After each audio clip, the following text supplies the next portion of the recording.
राधे राधे दोस्तों, जय गुरुदेव, जय माँ गायत्री। आज का ये वीडियो जो है चतुर्मास के ऊपर है। 2026 में चतुर्मास का मतलब क्या महत्व है और ये क्या होता है, तो उसी के ऊपर ये वीडियो है।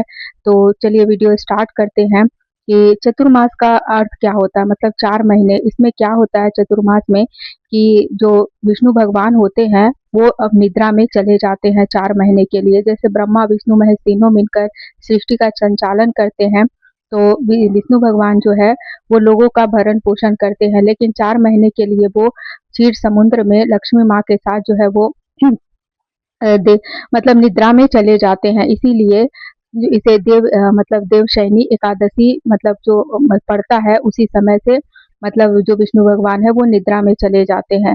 तो इसी को चतुर्मास कहा जाता है और 4 महीने के लिए विष्णु भगवान की निद्रा होती है।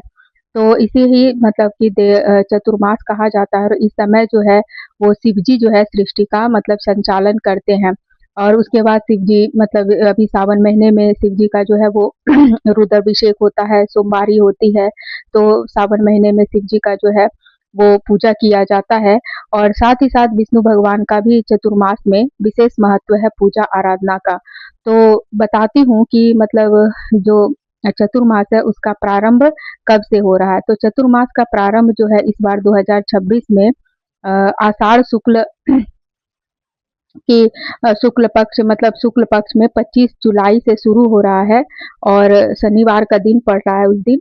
और उसके बाद फिर जो है कार्तिक मास में शुक्ल पक्ष का जो 21 नवंबर है वो भी उस दिन समाप्त हो रहा है। मतलब देव जो विष्णु भगवान है वो देवउठनी एकादशी के दिन उस दिन अपनी योग निद्रा से उड़ जाएंगे। तो उस देवउठनी एकादशी के दिन जो है 21 नवंबर को जो पड़ रहा है उस दिन विष्णु भगवान फिर उड़ जाएंगे। और उस दिन से मतलब सारे जितने भी शुभ काम होते हैं वो शुरू हो जाते हैं। लेकिन जब तक विष्णु भगवान जो है निद्रा में रहते हैं तो उस समय जितने भी शुभ काम बोलने का मतलब है विवाह। विवाह जो होता है वो विवाह नहीं किया होता है इस 4 महीनों में।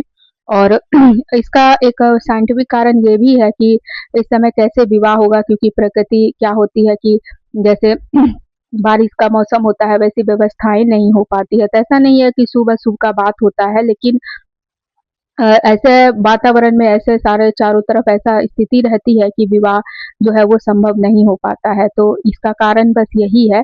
और मुंडन हुआ या फिर गृह प्रवेश हुआ, गृह प्रवेश ये सब भी इन 4 महीनों में नहीं किया जाता है। और वाहन वाहन बहुत सारे लोग खरीदते हैं, क्योंकि 4 महीनों के बीच में नवरात्रि आती है, दिवाली आती है। तो उस समय मतलब कोई अच्छा शुभ मुहूर्त देखकर कोई भी जो जिनको वाहन खरीदना होता है तो वो खरीद सकते हैं। लेकिन ज्यादातर ऐसा मान्यता मानी जाती है कि इन 4 महीनों में कोई भी शुभ कार्य नहीं करना चाहिए। जब देवउठनी एकादशी हो जाती है जो कि 21 नवंबर को पड़ रहा है, तो उसके बाद से सारे शुभ कर्म जैसे कि विशेषकर विवाह इत्यादि शुरू हो जाता है।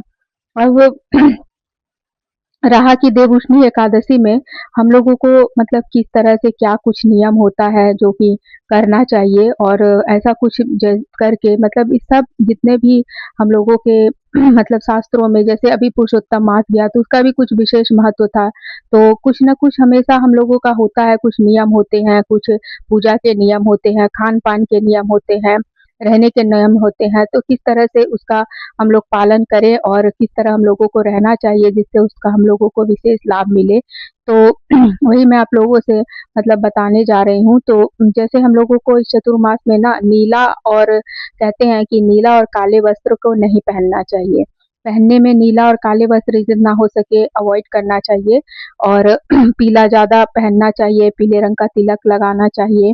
तो ऐसा कहा जाता है कि बहुत ही शुभ होता है। और ऐसे तो भगवान क्या होते हैं मतलब कभी सोते नहीं है। ये सब तो उनकी मतलब एक ठो लीलाएं हैं कि हाँ सो रहे हैं और ये सब है, लेकिन ऐसा कभी नहीं होता है कि भगवान सो गए हैं। हाँ तो और उसके बाद फिर इन 4 महीनों में हम लोग को कुछ कुछ ऐसा मतलब शास्त्रों में कुछ नियम भी बताए गए हैं। तो अगर हम लोग वो सब करते हैं तो हम लोगों को उससे विशेष लाभ भी होता है। मतलब बहुत सारा ऐसा नियम है जिसको हम लोगों को करने से मतलब जैसे आप मान लीजिए कि ऐसा मन में कोई भ्रम नहीं है कि कोई नहीं कर पा रहे हैं या नहीं करते हैं तो कुछ नहीं। हाँ, लेकिन जैसे कि आप कुछ भी काम करते हैं तो बहुत मन से और बहुत विश्वास से जब करते हैं तो उसका रिजल्ट आपको मिलता ही है। जैसे कोई एग्जाम देता है तो बहुत अच्छे से बहुत समर्पण से जब पढ़ाई करता है तो उसका रिजल्ट मतलब अच्छा ही होता है। उसी तरह से क्या है, मतलब भगवान की जो भक्ति है, पूजा पाठ है, वो भी एक समर्पण और विश्वास की ही बात होती है। तो उसके लिए शास्त्रों में कुछ नियम बताए जाते हैं कि हम लोग को चतुर्मास में किस तरह से क्या-क्या मतलब हम लोग संकल्प लेकर कर सकते हैं। ज़्यादा वैसे तो बहुत सारी चीज़ें होती हैं, लेकिन आज लोगों का जीवन बहुत व्यस्त है और लोग बहुत सारे मतलब काम में व्यस्त रहते हैं, उतना टाइम हो नहीं पाता है। तो फिर भी टाइम निकाल कर कोशिश करें कि जितना हो सके करें। तो कुछ बातें मैं 3-4 चीज़ें बता रही हूँ, तो अगर आप लोगों को उसमें से कोई भी एक संकल्प लेकर ये पूरे चतुर्मास आप कर सकते हैं। ज़रूरी नहीं है कि सारे नियम का ही पालन करें, लेकिन कुछ एक नियम जो आप कर सकते हैं और ये 4 महीने में आप अगर कर सकते हैं तो बहुत अच्छा रहेगा। तो पहला नियम यही है कि अगर आप कहीं मतलब मान लीजिए कि आपके घर में लड्डू गोपाल जी हैं और लड्डू गोपाल की अगर आप सेवा करते हैं, तो इन 4 महीनों में आप लड्डू गोपाल को पंचामृत से स्नान कराएँ और मतलब पंचामृत का स्नान ज़रूर कराना चाहिए। ऐसा शास्त्रों में कहा गया है कि अगर लड्डू गोपाल हैं, तो उनका पंचामृत से स्नान अवश्य कराना चाहिए और जो जल होता है पंचामृत का, वो थोड़ा ही रखें, ज़्यादा नहीं रखें और फिर शुद्ध जल से मतलब फिर उनको अच्छे से नहला दें और जो पंचामृत का जो स्नान हम लोग कराते हैं, उसको घर के सभी लोगों को थोड़ा-थोड़ा प्रसाद के रूप में आप दे दें। मतलब वेस्ट मतलब इतना ही रखें कि कहीं मतलब इधर-उधर हम लोगों को जो है कहीं फेंकना ना पड़े, मतलब वो एक प्रसाद रूप हो जाता है, ठीक है? और उसका बहुत अच्छा सकारात्मक मतलब हम लोगों का जीवन में प्रभाव होता है। तो ये करें और जब देवउठनी एकादशी आती है मतलब कार्तिक का जब द्वादशी आता है, तो उस दिन ब्राह्मणों को कुछ दान दे दें। तो इसको करने से एक तरह से आपका एक पुण्य मतलब पुण्य लाभ ऐसा मिलता है और ये आप कर सकते हैं। उसके बाद दूसरा एक और नियम आप कर सकते हैं, अगर ये आप लड्डू गोपाल नहीं है और कुछ और आप करना चाहते हैं, तो एक नियम ये भी बताया गया है कि ये मतलब पूरे चतुर्मास में आप विष्णु भगवान जी को तुलसी का पत्र अर्पित कर सकते हैं। रोज़ मतलब पूरे हर दिन तुलसी का पत्र या तुलसा का जो 5 ऐसे तुलसी के पत्तों की माला होती है, उसको भी बनाकर आप विष्णु भगवान को अर्पित कर सकते हैं और साथ ही दूर्वा भी अर्पित कर सकते हैं और जो गूगल होता है उसको भी आप संध्या के समय जला दिया करें और शाम के समय रोज एक दिया आप विष्णु भगवान के सामने 4 महीने तक आप जला सकते हैं देवउठनी एकादशी तक। और देवउठनी एकादशी में तो देव दिवाली ही मनाई जाती है, उस दिन मतलब विष्णु भगवान का विवाह भी होता है, तो उसकी मान्यता तो है ही अलग। तो इस तरह से आप ये एक दूसरा नियम भी कर सकते हैं। और एक तीसरा नियम आप ये कर सकते हैं कि किसी भी मंदिर में आप मंदिर में जाकर सफाई कर सकते हैं और गाँव में पहले क्या होता था कि कच्चे मंदिर होते थे, अभी भी बहुत जगह गाँव में कच्चे मंदिर है, तो वहाँ पर आप संकल्प ले लें कि 4 महीने में मतलब मंदिर का सफाई करूँगा, कोई भी जो समय सुबह हो या दोपहर को एक समय में आप जाकर मंदिर की सफाई कर दें, तो इससे भी बहुत पुण्य लाभ होता है। तो ऐसा ये सब कुछ ऐसे मतलब छोटे-छोटे नियम हैं जिसको करने से क्या होता है मतलब मनुष्य के जीवन में बहुत मतलब अच्छा सुख की प्राप्ति होती है, अच्छा लाभ होता है, अच्छा पुण्य की प्राप्ति। अच्छा का मतलब होता है ऐसा पुण्य मतलब जिसका क्या होता है कभी नाश नहीं होता है।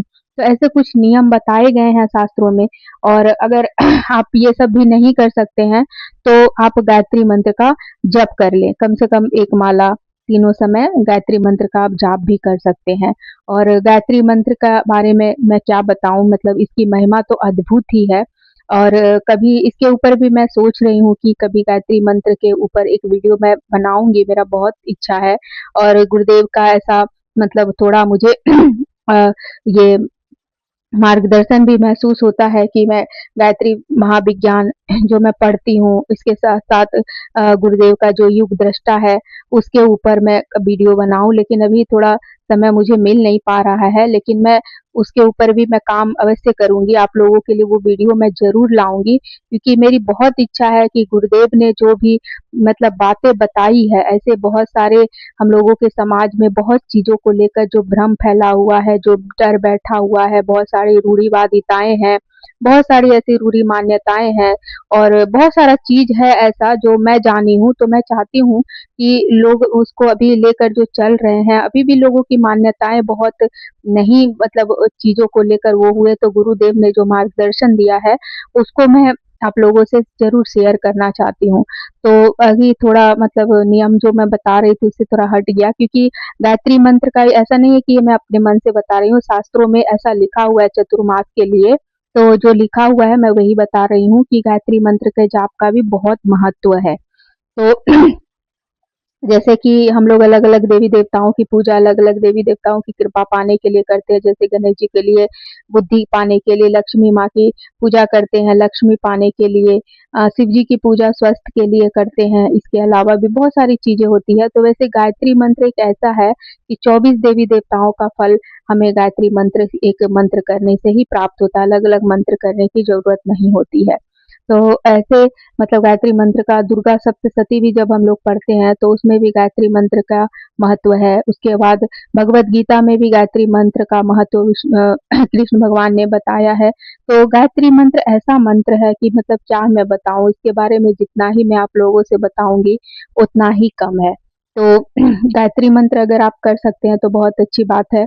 और इसके अलावा आप अगर मतलब आप कोई किसी भी देवी-देवता जिसमें भी आपकी श्रद्धा है या जो भी आपके इष्ट देवता हैं, या फिर कोई आपने किसी देवी का, भगवती का आपने कोई मतलब गुरु मंत्र लिया है, तो अपने गुरु मंत्र को भी इस 4 मास आप संकल्प लेकर कोई एक समय निश्चित कर ले जो सुविधा अनुसार आपका हो, उस 4 मास में आप कर सकते हैं। तो इस तरह से यही है नियम, मतलब तो 2, 3, 4 नियम मैंने आपको बताया, आपको जो सही लगे आप एक संकल्प लेकर वो चारों वो जो नियम है वो आप चतुर्मास में संकल्प लेकर कर सकते हैं। अब खाने-पीने का बात हो, तो खाने-पीने में हम लोगों को मतलब जितना हो सके, ऐसे तो चतुर्मास में ही नहीं, पूरे मतलब सालों भर हमेशा ही हम लोगों को सात्विक ही रहना चाहिए। लेकिन बहुत बार ऐसा होता है कि हम लोग मतलब घर में तो सात्विक रहते हैं, लेकिन बाहर कहीं जाते हैं या कहीं किसी के घर गए या 2-3 दिन 4 दिन कुछ उस समय हम लोगों को शामिल होना पड़ा, तो वहाँ ऐसा माहौल नहीं होता है, तो वो हम लोगों का नियम हो नहीं पाता है। लेकिन ठीक है, कोई बात नहीं, वो तो परिस्थिति के ऊपर निर्भर करता है, लेकिन जितना हो सके आप सात्विक रहने की कोशिश करें। और मांस है, लहसुन, प्याज है, ये जितना हो सके यूज़ नहीं करें। और घर में अगर बहुत सारे, ऐसा नहीं है कि नियम सबके घर में हो पाता है। और मेरे ही घर में मैं अपना ही बात बताती हूँ कि मैं गुरु दीक्षित हूँ। इसके अलावा मैं खुद भी लहसुन प्याज बनाती हूँ, मैं खाती तो नहीं हूँ, लेकिन हाँ, कहीं मुझे जाना होता है या कभी कहीं तो वहाँ पर वैसी व्यवस्था नहीं होती है, तो फिर मेरे पास कोई उपाय नहीं होता है, तो उस समय मुझे खाना पड़ता है। लेकिन मैं अपने लिए जो भगवान जी का जो लड्डू गोपाल का भोग बनाती हूँ, जो उनको चढ़ाती हूँ, वही मैं खाती हूँ। मतलब मेरा जितना ज़्यादा से ज़्यादा होता है कि सात्विकता की तरफ ही, मतलब मेरा भोजन जो है वो सात्विक ही रहता है। तो यही है। और मैं ये नहीं कहूँगी कि कुछ भी आप अपने घर में ज़ोर-ज़बरदस्ती करने की कोशिश करें, क्योंकि सबके घर का माहौल और वातावरण अलग-अलग तरह से पहले से होता है। लेकिन अगर हमारा भक्ति या आध्यात्म की तरफ झुकाव होता है, तो धीरे-धीरे ईश्वर की कृपा से ऐसा होता है कि मतलब मनःस्थिति में हमारी परिवर्तन आने लगता है। और परिवर्तन हमारा जब आता है तो ऐसा नहीं है कि दूसरे लोग भी उस चीज़ को माने या उसको फ़ॉलो करें। तो नहीं करते हैं तो आप उसके लिए कोई मतलब सब भक्ति भगवान पे छोड़ दीजिए। इतना विश्वास रखिए भगवान को, बस अपने जीवन को उनको अर्पित करके अपने मतलब पूरे परिवार के लिए बस आप यही प्रार्थना करिए कि भगवान, मैंने अपने आप को आपको समर्पित कर दिया है। आप जैसा मार्गदर्शन दें, जैसी बुद्धि दें, और आपको जो मेरे लिए सही लगे आप वही बुद्धि में मेरे डालें और वही मुझसे काम करवाएँ।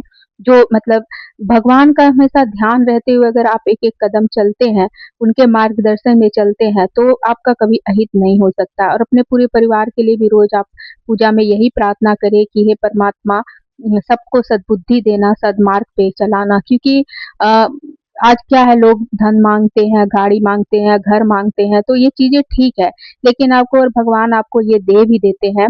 और अगर बुद्धि नहीं हो उसको सँभालने की, तो फिर उसका कोई लाभ नहीं है। मतलब उसका, अगर आप मान लीजिए भगवान से आपने धन माँगा और आपके पास बहुत सारा पैसा आ गया, लेकिन उसको कहाँ यूज़ करना है, कहाँ सही जगह पे यूटिलाइज़ करना है, उसके पास मतलब वो ज्ञान आपके पास अगर नहीं है, तो वो धन आपके फिर किसी काम का नहीं होगा, निरर्थक होगा। और कहते हैं ना कि फिर दिमाग भी काम नहीं करता है, क्योंकि लक्ष्मी का वाहन ही उल्लू है। तो हमारे गुरुदेव का कहते भी हैं कि जो लक्ष्मी लक्ष्मी करता है तो लक्ष्मी तो उसके पास आती है, लेकिन फिर उसका दिमाग जो है उल्लू की तरह चलने लगता है। तो ऐसा होता है। तो इसीलिए भगवान से हमेशा सद्बुद्धि मांगे, सद्ज्ञान मांगे, सही मार्ग पे चलने का, अपने अपने लिए और अपने परिवार का, कि भगवान आपको जो मेरे लिए सही लगे आप उसी तरह मुझे चलाइए, वही ज्ञान दीजिए, वही चीजें मेरे लिए करिए।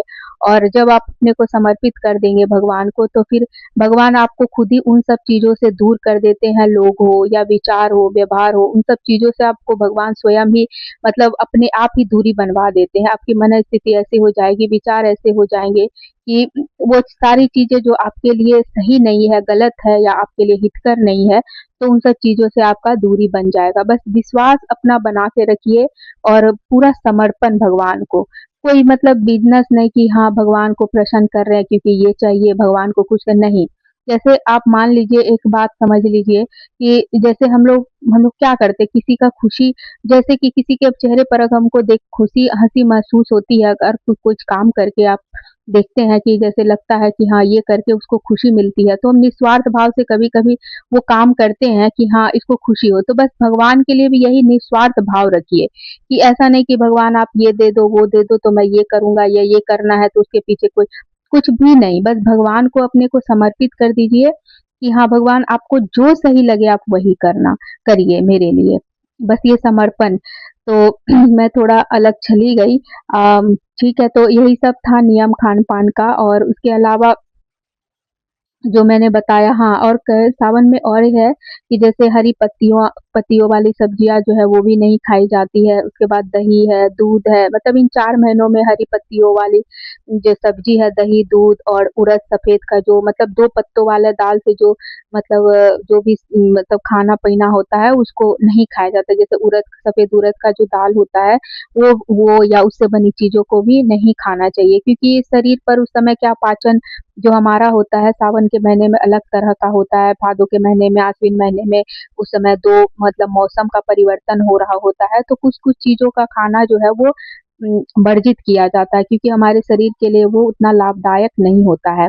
हरी पत्तियों का जो है उसके पीछे का कारण यही है कि जैसे मैं अपना बताती हूँ कि मेरे घर में खेत था, तो मेरे जो दादी और मेरे बाबा थे, तो वो लोग मेरे बाबा खेती करते थे, तो मेरी दादी साग सावन के महीने में कभी नहीं बनाती थी। हम लोग कभी सोचते भी थे कि साग बनेगा, और अपने आप ही सावन के महीने में खेत में साग हो जाता था। तो बाबा दादी बोलते थे कि नहीं सावन में साग नहीं खाना चाहिए। तो मेरे बाबा दादी बहुत ज़्यादा आध्यात्मिक थे और बहुत नियम से रहते थे। जिस समय जो मतलब नियम होता है तो मैंने उन्हीं से सब कुछ सीखा है। जितना भी मुझे जानकारी है, जो भी चीज़ है, हाँ, मैं बहुत ही मतलब अपने को भाग्यशाली मानती हूँ कि मैं ऐसे घर में मेरा जन्म हुआ जहाँ पर बहुत ही मतलब आध्यात्मिक घर का माहौल था, और किस तरह से कब क्या करना चाहिए, तो थोड़ा इस तरह से है मेरा जीवन, मेरा पर मतलब लालन पालन इसी तरह से हुआ है। तो ये सब है। और वही मेरी मतलब दादी बोलती थी कि नहीं खाना चाहिए, तो उस समय तो समझ नहीं आता था और मैंने भी पूछा नहीं, उन्होंने भी बताया नहीं, बस इतना था कि नहीं खाना चाहिए। मतलब कब क्या खाना चाहिए, क्या नहीं खाना चाहिए, क्या करना चाहिए, इस तरह से हम लोग मतलब मैंने उन्हीं से सीखा है। तो उसका कारण, बस उसका वैज्ञानिक कारण तो यही है कि कहा जाता है कि जैसे कि जब बहुत धूप होता है तेज, तो तेज धूप में जो कीड़े-मकोड़े होते हैं उनका उनका हड्डी नहीं होता है, तो वो एक लिक्विड से बना होता है उनका बॉडी। तो तेज धूप में पड़ने से वो सारा जो कीड़े-मकोड़े होते हैं, बैक्टीरिया, वायरस होते हैं, वो खत्म हो जाते हैं। इसलिए आप जानते भी हैं कि कोई भी चीज़ को आप धूप में रख दो थोड़ी देर, तो वो क्या होता है, फ्रेश हो जाता है, बैक्टीरिया, वायरस उसका खत्म हो जाता है। तो उसी तरह से होता है। लेकिन जब बारिश के महीने में धूप नहीं होता, हमेशा बारिश होती है, तो कीड़े-मकोड़े जो भी पनपते हैं, बनते हैं, वो पत्ते के नीचे चिपक जाता है। और जब साग-पात का हम लोग सेवन करते हैं, तो वो कीड़े-मकोड़े निकल नहीं पाते हैं, मतलब उसके नीचे चिपके रहते हैं और बहुत बारीक होते हैं, बहुत सूक्ष्म होते हैं, तो हम लोग उसको हटा नहीं पाते हैं, तो उसको ग्रहण करने से हमारा पाचन भी बिगड़ता है और साथ ही साथ शरीर में भी रोग दोष होने का मतलब खतरा बना रहता है। तो यही सब है। इसके अलावा है कि आप जैसे पंछी हुए, कुत्ता हुआ, गाय हुआ, इन लोगों को भी, चींटियों को आप दाना डाल सकते हैं। तो अब इसके पीछे ये कारण नहीं है कि इनको करने से और इनको खाना या चारा या दाना डालने से हमारा कोई लाभ है। इसके पीछे यही है कि पहले के जो ऋषि मुनि देवता थे वो कलयुग के बारे में जानते थे कि कहीं न कहीं हम लोग क्या करेंगे, मानव अपना विनाश खुद ही करेगा, मानव अपने विनाश की तरफ बढ़ेगा। जीव-जंतुओं का आवास आज नष्ट हो गया है। उनके खाने-पीने की व्यवस्था को हम लोगों ने ख़त्म कर दिया है। पूरा जैसे इकोलॉजी एक होता है, पूरा एक से एक, मतलब वो हैं जीव-जंतु तभी हम भी हैं। जिस दिन उनका उनका सारा प्रजाति ख़त्म होगा, हम भी ख़त्म ही हो जाएँगे।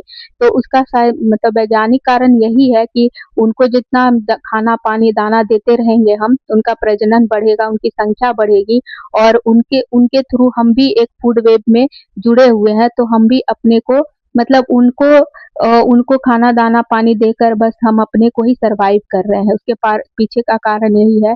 तो इसके ऊपर भी मैं एक वीडियो अच्छे से लेकर आप लोगों को बताऊंगी कि क्यों ऐसा शास्त्रों में कहा गया कि चींटी को दाना दो, पंछियों को दाना दो, कौवों को खिलाओ, कुत्तों को खिलाओ या गाय को खिलाओ। इसके पीछे का भी बहुत वैज्ञानिक रहस्य है। तो यही है आज की वीडियो, और बहुत मतलब वीडियो लंबी ही हो चुकी है क्योंकि मैंने कोशिश की है कि आप लोगों को सारी चीज़ें बता पाऊँ, और जितना हो सका है सारा सारा चीज़ मैंने इसमें मतलब बताने की कोशिश की है। तो अगर आप लोगों को मेरी वीडियो थोड़ी भी पसंद आती है तो कृपया वीडियो को लाइक शेयर ज़रूर करिएगा। मिलते हैं फिर नेक्स्ट वीडियो में।